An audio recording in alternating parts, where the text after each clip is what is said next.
পোৱালি এটা আছে, ইমান মৰম লাগিছে। এক্সকিউজ মি। ৰাইজ এই সকলোবোৰ চাবলৈ হ'লে ভিডিঅ'টো একদম প্ৰথমৰ পৰা শেষলৈকে চাব লাগিব।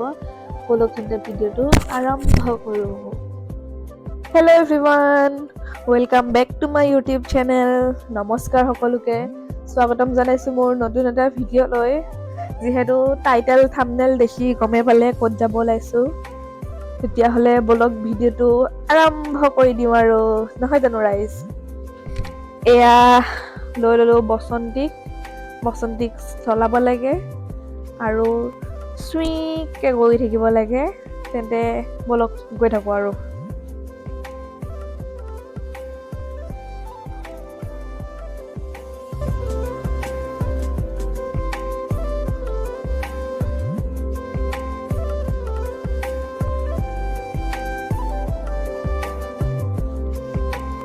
যিহেতু ৰাইজ আমি গণেশ মন্দিৰৰ সন্মুখেৰে যাম, সেইকাৰণে ভাবিলোঁ গণেশ মন্দিৰত এবাৰ সোমাই যাওঁ, গৈ বোলো সেৱা এটাকে কৰি যাওঁ, সেইকাৰণে আহিলোঁ। বাকী এয়া গণেশ মন্দিৰ আকৌ নিৰ্মাণ কাৰ্য আৰম্ভ হৈ আছে, নতুনকৈ বনাই আছে। এয়া দেখিছেনে, মই মোবাইলটো লৈ ল'লোঁ এই কাছকেইটা দেখাবলৈ। কাছকেইটা ইমান ধুনীয়াকৈ ৰ'দ লৈ থকা দি একদম আছে, সেইকাৰণে নেদেখাই নোৱাৰে।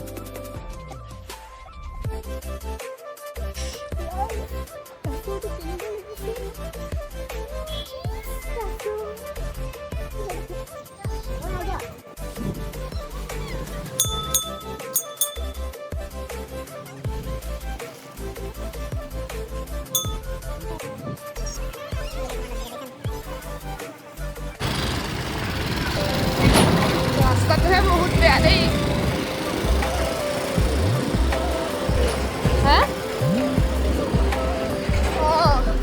এইটো ৰাস্তা নকয় ৰাইজ, আমি ক'লে গৈ আছোঁ জম্মু ওচৰলৈ।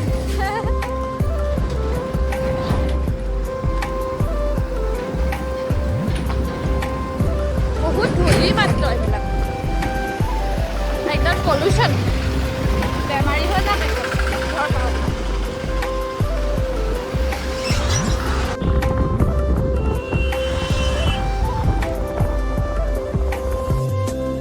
বাকী আহি থাকোঁতে আমি দাদা এজনক লগ পালোঁ। দাদাজনে আছাম ট্ৰেভেল কৰি আছে, তাকো চাইকেলেৰে।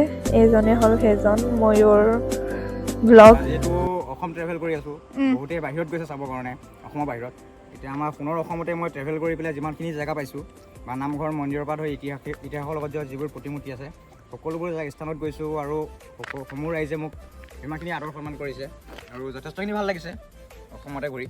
বাহিৰত গ'লে কিজানি আৰু ভাল লাগিব। অসমতে ঘূৰা বহুত জেগা আছে, হয়, কিন্তু মানুহে বাহিৰত গৈছে, মানুহে চাব নাজানে। মেইন কথা, চাবলৈ জানিলে ইয়াতে চব আছে। মই অসমতে যথেষ্ট ভাল জেগা পাইছোঁ। আৰু যিমানখিনি ইতিহাসৰ লগত জড়িত প্ৰতিমূৰ্তি থকা বা নামঘৰ মন্দিৰ আছে, দৌল আছে, যথেষ্ট সুন্দৰ আৰু চাবলগীয়া জেগা। বাকী আপোনাক লগ পাই বহুত ভাল লাগিলে। ঘৰটা বনাই আছোঁ বাৰু, ঘপকৈ দেখি আমি একদম ৰ'বই নোৱাৰিলোঁ আৰু। ধন্যবাদ, মোৰো ভাল লাগিলে লগ পাই তোমালোকক। আৰু মোৰ চেনেলটো আছে, অলপ আগতে সহায় কৰিবা, শ্বেয়াৰ কৰিবা।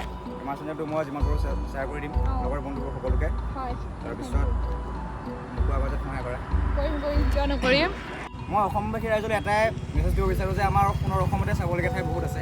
প্ৰথমতে অসমখন চাই লওঁ, তাৰপিছত অসমৰ বাহিৰত যাম, চাবলগীয়া ঠাই আছে। সেইটো লক্ষ্যতে ওলাই আহিছোঁ। থেংক ইউ, ভাল লাগিলে লগ পাই। একদম ছেফ জাৰ্ণি দেই। Thank U.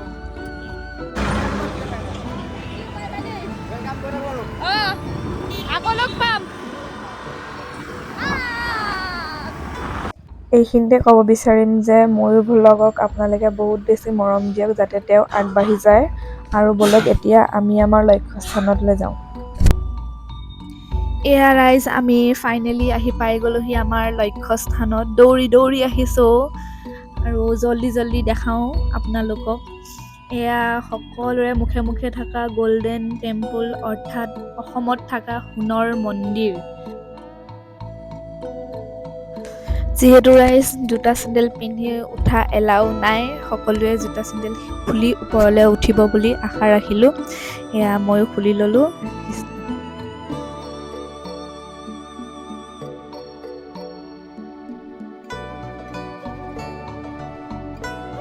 দেখিছেনে ৰাইজ, ইমান সুন্দৰকৈ বনাইছে, যেন আমাৰ অসমৰ নহয়, যেন বাহিৰৰহে মন্দিৰ। যিহেতু মোৰ বৌদ্ধ ধৰ্মৰ বিষয়ে বৰ বেছি জ্ঞান নাই, তথাপিও ইয়াত আহি ইয়াৰ বয়োজ্যেষ্ঠসকলৰ পৰা কিছু ৰহস্য গম পালোঁ আৰু তেখেতসকলে কেমেৰাৰ সন্মুখত ওলাবলৈ অপ্ৰস্তুত হোৱাৰ বাবে মই কৈ দিবলৈ চেষ্টা কৰিম আৰু যদি কিবা ভুল হয় ক্ষমা কৰিব বুলি আশা ৰাখিলোঁ।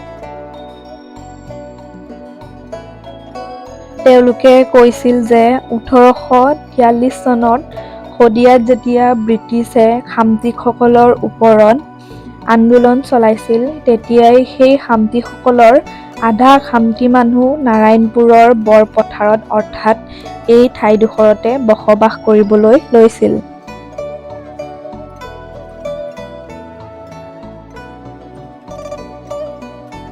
কালক্ৰমত তেখেতসকলে যোনখিনি ঠাইত বসবাস কৰিবলৈ আৰম্ভ কৰিছিলে, সেই ঠাইডোখৰক তেওঁলোকে বৰখামতি নামেৰে নামাকৰণ কৰিছিলে।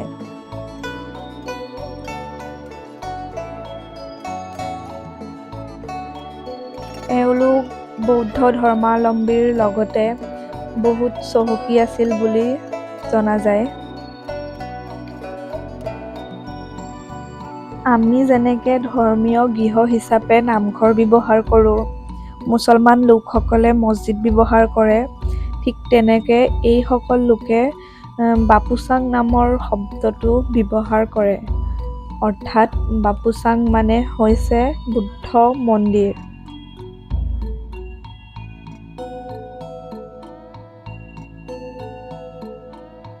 বয়োজ্যেষ্ঠসকলে কোৱাৰ মতে এই মন্দিৰ ভাগৰ তলত তেওঁলোকৰ পুৰণি কিছুমান ধৰ্মীয় সামগ্ৰী পুতি ৰখা হৈছে।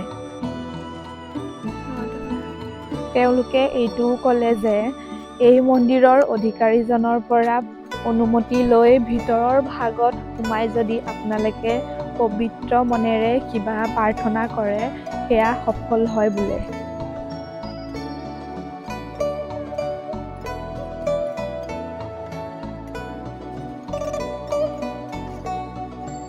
এইটোৱেই হৈছে তাৰ ভিতৰৰ ভাগ, য'ত বুদ্ধদেৱৰ মূৰ্তিসমূহ ৰাখি থোৱা হৈছে।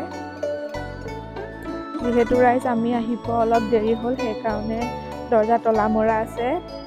বেয়া লাগিছে অলপমান ভিতৰত সোমাব নোৱাৰিলোঁ কাৰণে। একো নাই, নেক্সট টাইম আকৌ আহিম, আকৌ লগ পাম নতুন এটা ভিডিঅ' লৈ। আজিলৈ ভিডিঅ'টো ইমানেই, ধন্যবাদ।